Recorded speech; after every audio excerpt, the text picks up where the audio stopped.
Hi everyone, how you going? My name is Justin Leake from Think Numbers, and today we're going to be looking at a question, and this is a very common question you could be getting in your exam, and so let's go through it.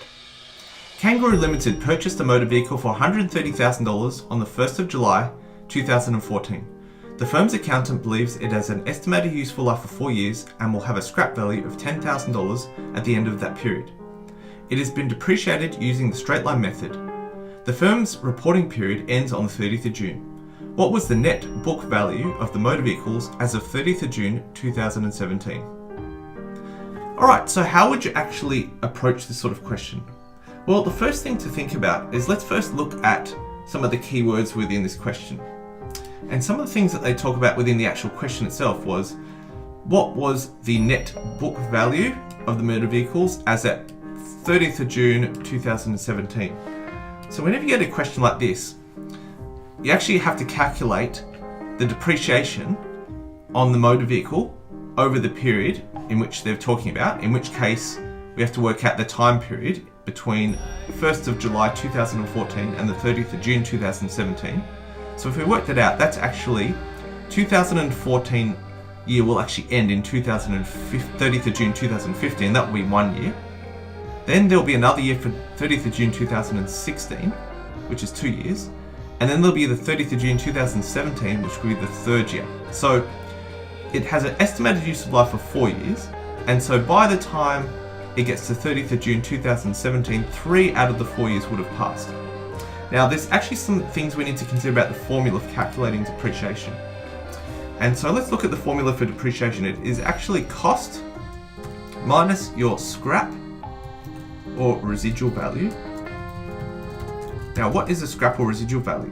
What that actually is if at the end of the useful life of this vehicle, we can actually sell it for a price, what you can actually do is estimate what that amount is going to be and take it off the cost to actually work out your depreciation. So then we don't fully write down this asset down to zero, we actually write it down to the scrap value because we believe we can sell it. Now, it's not something that you should really do as a guesstimate.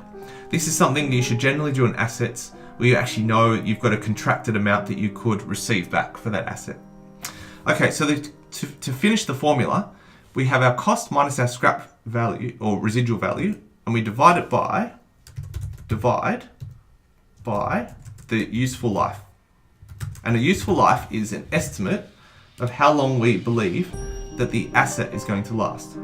And generally there are guidelines around this within accounting standards, so you can actually read up a bit more about that if you'd like to find out an idea on the number of years. Now, in this case, we would actually take the actual cost amount, which is $130,000. 130. Now, we're actually going to then take off the scrap or residual value, in which case this case it has a $10,000 scrap value. So we're going to have $10,000 we're going to take off, and we're going to divide this by our useful life, which is 4 years.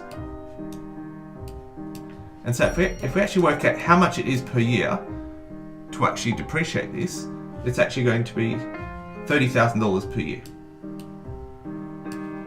So if we were to actually work out that there's between 2014 and 2017, there's actually 3 years that have passed, that's actually going to work out to be 3 times $30,000, which is actually $90,000.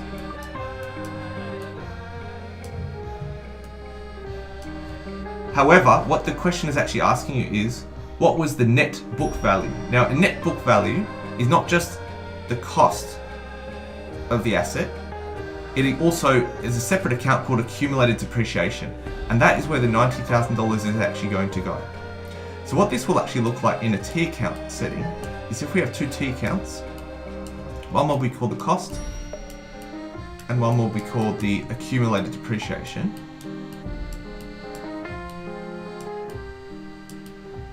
I'll just abbreviate it there. So when we initially purchase the vehicle, the $130,000 will be debited as a PP&E, the PP&E asset, PP&E cost. So that'll be sitting there as a debit. And the $90,000 that we depreciate will actually go as a contra asset into accumulated depreciation. And the debit side of that as she goes into depreciation expense.